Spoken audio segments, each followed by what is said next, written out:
mesa 4 de este homenaje a Bolívar Echeverría que ha organizado la Universidad Autónoma Metropolitana Xochimilco, especialmente Araceli Mondragón y Celia Pacheco.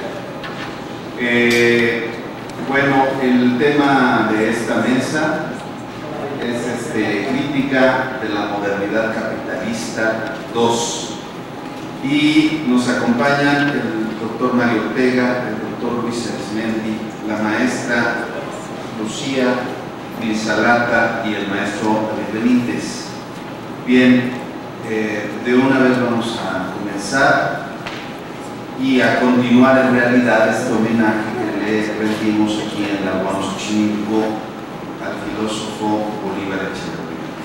Le voy a dar la palabra al doctor Mario Ortega, que es profesor e investigador del Departamento de Relaciones Sociales de nuestra universidad y quien nos va a hablar esta vez sobre el etos barroco según Bolívar Echeverría. Adelante, Mario. Gracias. Aunque Bolívar Echeverría es un filósofo que ha incursionado en la economía política, pues también hace una gran aportación a los estudios de sociología cultural, de antropología y de etnología, con el concepto del etos barroco. Bolívar Echeverría comienza uno de sus artículos retomando una cita. Si pudiéramos pasar la siguiente diapositiva, por favor, en cabina. Gracias. La siguiente. Bolívar Echeverría inicia uno de sus artículos sobre el etos barroco retomando esta cita de un autor que supongo es del siglo XVI o del siglo XVII o del siglo XVIII, que dice las mestizas y mulatas que componen la mayor parte de México, no pudiendo usar manto ni vestir a la española y desdeñando el traje de las indias, van por la ciudad vestidas de un modo extravagante que hace que parezcan otros tantos diablos. El autor está extrañándose de la manera en que se visten las mestizas en la Nueva España. No visten ni como españolas, no visten como indias, visten como diablos, y no alcanza a entender qué es lo que ocurre con este mestizaje. Para tratar de explicar esto, la siguiente, por favor, y la siguiente. Bolívar Echeverría nos da su concepción de lo moderno, y dice: lo moderno se caracteriza por la ampliación de la escala y la aceleración del funcionamiento del mecanismo civilizatorio, y por la instauración de un conflicto abierto entre el pasado y el futuro, que se dirime en el presente de la vida social, bajo la figura de un conflicto siempre renovado entre modernidad y tradición. Modernidad y tradición entonces están en permanente conflicto. La siguiente. Y Bolívar retoma una categoría, una palabra alemana, Stimmung. Dice que este concepto habla de un estado de ánimo peculiar que se bate sobre los habitantes de las grandes ciudades. Este Stimmung está caracterizado por un desasosiego permanente, inexplicable, por una extrañeza del sujeto respecto de sí mismo. Que bueno, este es el drama de la modernidad contemporánea. Gente que no se halla a sí mismo, gente que no se encuentra en una permanente insatisfacción. La que sigue. Y la que sigue. Cada modernidad para Bolívar Echeverría consiste en la unidad contradictoria de dos proyectos de modernidades diferentes. El proyecto de modernidad del valor de uso, que es el que está orientado a las necesidades reales de los seres humanos, y un proyecto de modernidad que está regido por el valor de cambio, por el valor que se puede acumular como capital que cosifica a los seres humanos. Entonces, esta unidad contradictoria de la necesidad humana y del interés de la acumulación del capital es el que explica ese desasosiego, esa inconstancia, esa inquietud, ese conflicto consigo mismo que es característico del individuo en la modernidad. La que sigue, por favor. Este conflicto entre el valor de uso y el valor de cambio.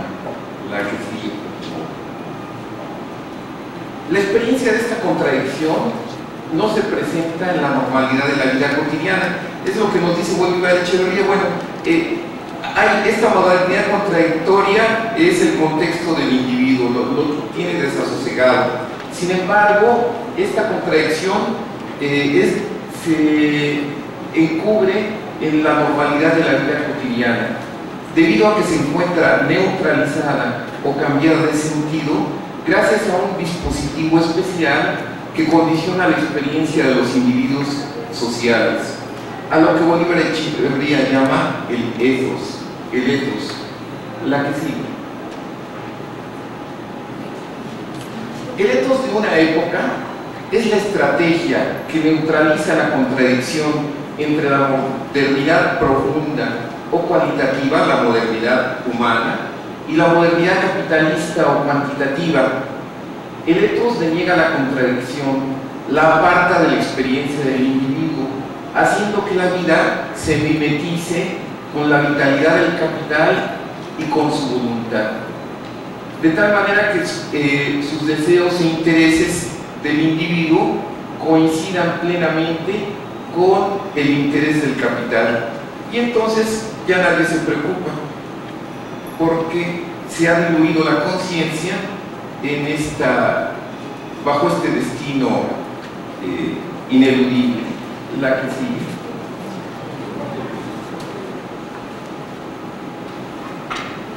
Y Bolívar Echeverría nos va a presentar 4 modelos de ethos, 4 tipos. Al primero le llama el ethos romántico. Este invierte para los individuos el sentido de su mimetización con la vitalidad del capital y presenta a la modernidad cuantitativa o capitalista como una figura negativa, pero necesaria de la propia modernidad cualitativa o afirmadora de la forma natural de la vida. Entonces, aquí en esta visión de la modernidad predomina lo cuantitativo, predomina el interés de la acumulación del capital.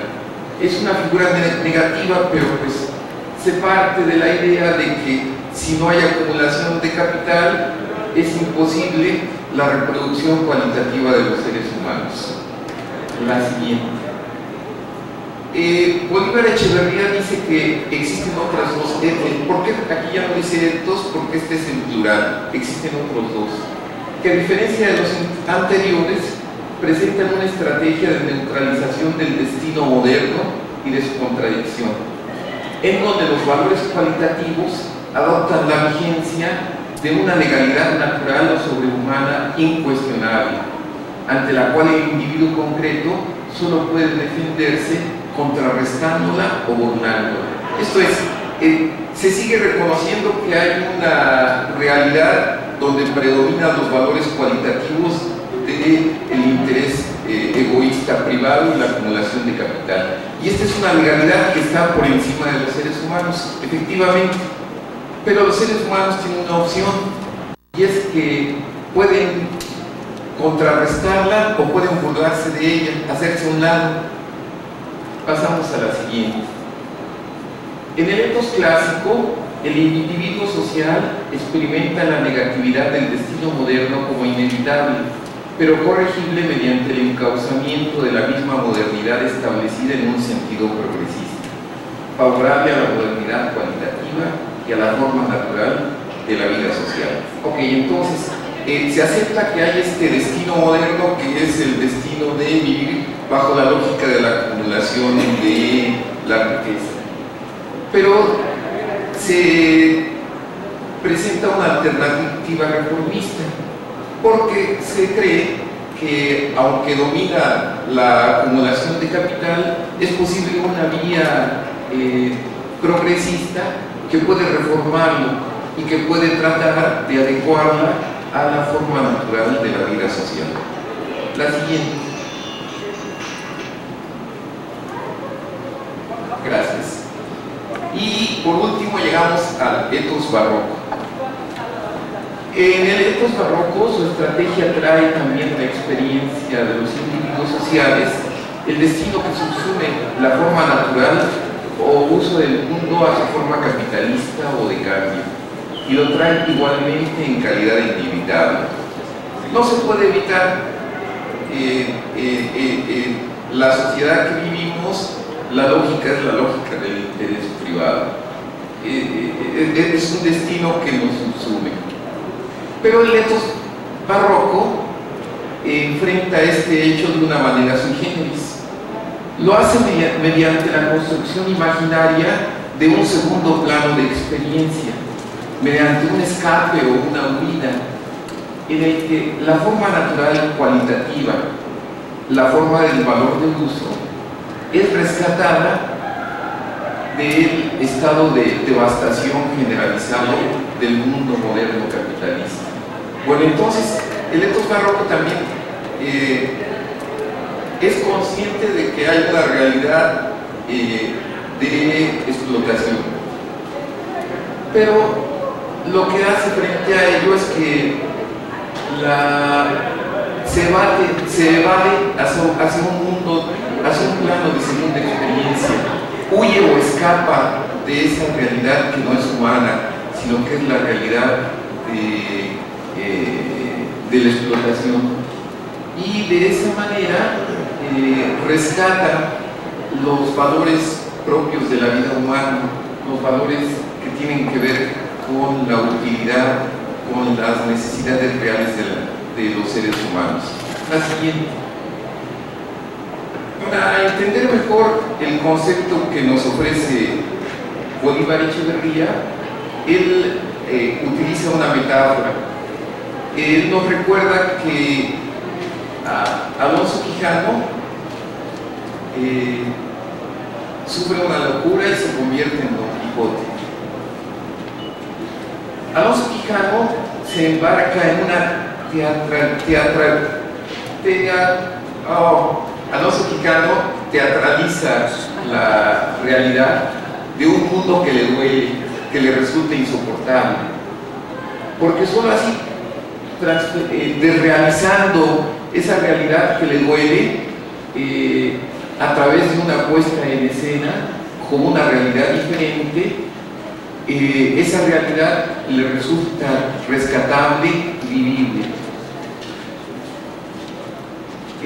No se trata de huir o de escapar de la realidad, lo que hace Alonso Quijano al convertirse en Don Quijote. Por el contrario, lo que trata es de liberar a la realidad del encantamiento, porque esta realidad que vivimos no puede ser verdadera. Esta realidad que vivimos tan inhumana, pues tiene que ser producto de un encantamiento. Y la manera de salir de ese encantamiento es escapando de esa realidad. Esa realidad que es detestable e irreconocible. Y por eso Alonso Quijano se convierte en Quijote. Y entonces dejas ese mundo irreal de bajezas, de lo vil, de lo inaceptable, y llega a lo que debería ser el verdadero mundo, de los caballeros que se entregan totalmente a la defensa de sus valores, de las damas que son la encarnación de la pureza y del amor. La siguiente. Entonces establece una singular homología entre el barroquismo del comportamiento ideado por Cervantes para su personaje Don Quijote y el barroquismo de un comportamiento social todo menos que ficticio, que se inicia por ahí de comienzos del siglo XVII en un cierto sector de la vida social cotidiana de la América española.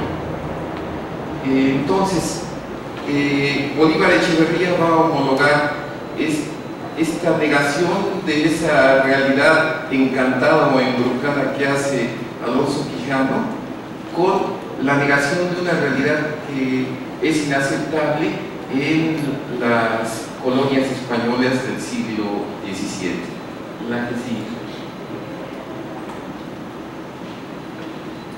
Y para eso recurre a Adorno. Adorno reconoce una teatralidad absoluta en el arte barroco. Decir que lo barroco es decorativo no es decir todo.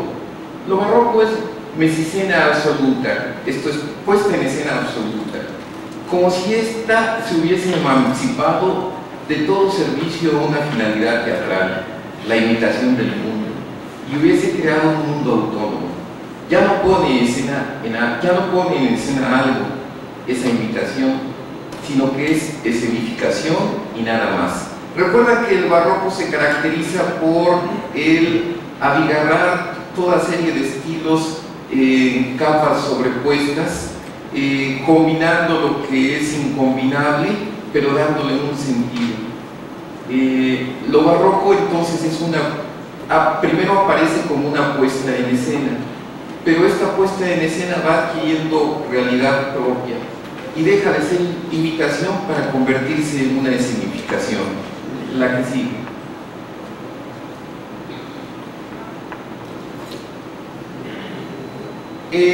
Sobre el espacio circunscrito por el escenario ha aparecido un acontecer que se desenvuelve con autonomía respecto al acontecer central y que lo hace, sin embargo, parasitariamente dentro de él. Un acontecer diferente que implica toda una versión alternativa del mismo acontecer. No es lo mismo una iglesia desnuda que presenta la pureza de su simetría geométrica, que una iglesia que ha sido adornada con todos los recursos del barroco, donde lo barroco adquiere una autonomía propia.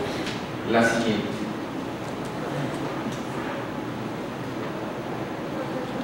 La teatralidad absoluta invita a invertir el estado de cosas y plantear al mismo tiempo la legalidad del mundo real como una legalidad cuestionable. Descubre que este mundo es también en el fondo esencialmente teatral o escenificado, algo que en última instancia es también el mismo, contingente y arbitrario. Efectivamente, el mundo del capitalismo es una legalidad cuestionable. ¿Qué sentido tiene eso de que yo trabaje y que otra persona se lleve de una parte de lo que yo pude producir sin que me pague por ello? Esa es una legalidad cuestionable. Entonces, si esa legalidad es cuestionable, tan teatral es ese mundo como el que yo me pudiera plantear. La siguiente. Las clases bajas y las mestizas de las ciudades españolas, de las ciudades latinoamericanas en el siglo XVII y XVIII, construyeron un etos propio en medio de la vida cotidiana, cuya legalidad nadie respetaba las leyes de la corona. Era una transgresión muy especial porque todo el mundo pretendía que respetaba la ley, pero nadie lo hacía. Sobre ese mundo irreal, las clases bajas y los mestizos construyeron un nuevo mundo, el que sigue.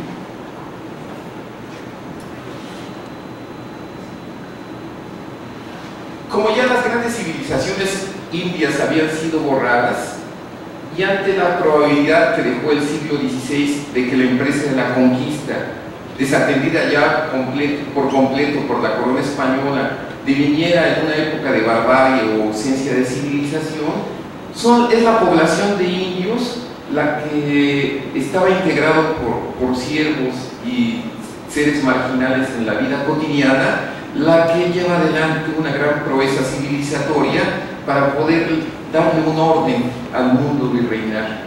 La que sigue.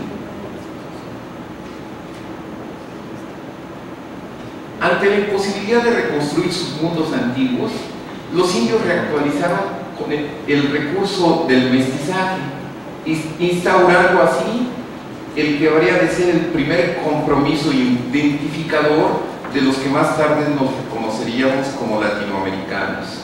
La siguiente.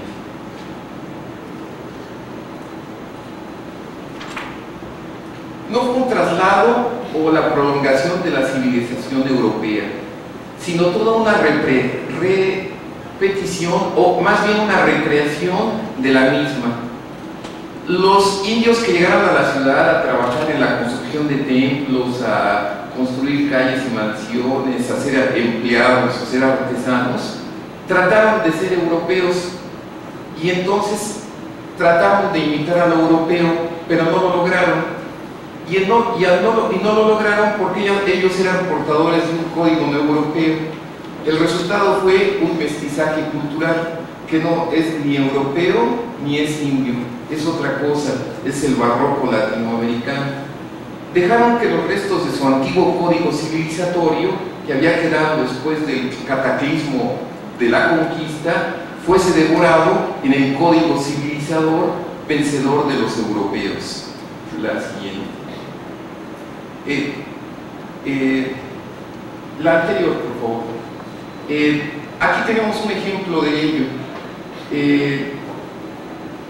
Esta es una cruz. Esta no es la imagen de un Cristo. Esta es una cruz que tiene una cara. Hay una mala intención del artesano indígena que la labró. No, lo que pasa es que esa es su forma de entender a la cruz cristiana. No se puede todavía separar de la idea de un ídolo. Entonces, antropomorfiza a una cruz de piedra. Pero no es mala intención. Él trató de hacerlo lo más europeo que pudo. La siguiente. Dejaron que sobre sus lenguas originarias se estableciera la lengua de los europeos. La manera propia de esto de volver decible lo indecible, de dar nombre y sentido a los elementos del cosmos. Pero lo más importante es que fueron los mismos indios quienes asumieron la ejecución de este proceso. Se realizó de esta manera lo que esta reconstrucción iba reconstruyendo resultó ser algo completamente diferente del modelo que pretendía construir. La siguiente. Bueno, el mole, que es el mejor ejemplo del barroco, mezcla todos los sabores, mezcla lo irreconciliable, el dulce del chocolate con lo picante del chile, y sin embargo lo armoniza. La siguiente. Jugando a ser europeos, no copiando las cosas o los usos europeos, sino mimetizándose, simulando ser ellos mismos europeos, es decir, repitiendo o poniendo en escena lo europeo, los indios asimilados montaron una muy peculiar representación de lo europeo. Los mestizos mesoamericanos aceptaron el sacrificio de su antigua forma civilizatoria, pero haciendo de este sacrificio al mismo tiempo la construcción de una nueva civilización. Fue un modo de reivindicar al antiguo. La siguiente. Y este barroco no ha desaparecido. Seguimos tratando de imitar a los europeos, pero no nos sale. La que sigue. Los indios no despertaron nunca de su sueño, no regresaron al buen sentido, no se despeñaron en el abismo de la sensatez o no murieron en la cordura de la vida, como dice uno que hizo Alonso Quijano al renegar del Quijote cuando moría. Los indios no regresaron a este mundo reproducido, representado, sino que permanecieron en él, permanecimos en él. Nosotros permanecemos en este mundo irreal y sin embargo que es nuestra propia realidad. La siguiente.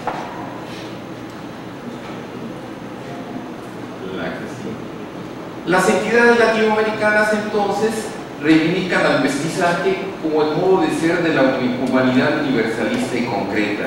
Recogen, alteran y multiplican toda posible identidad. Se distancian de toda autoafirmación que ponga como condición de la propia cultura una cerrazón de otros compromisos identitarios ajenos, un rechazo de otros modos del ser humano. Por eso los latinoamericanos estamos abiertos a todas las civilizaciones, porque no hay problema. En cuanto las conocemos, las vamos a tratar de imitar, pero no somos buenos imitadores. Sin embargo, la puesta en escena que hacemos de lo extraño nos permite reincorporarlo a nuestra propia identidad, que es una identidad barroca compuesta de diversas identidades. Y eso es lo que constituye el propio ser de todos los que nos encontramos aquí. Muchas gracias.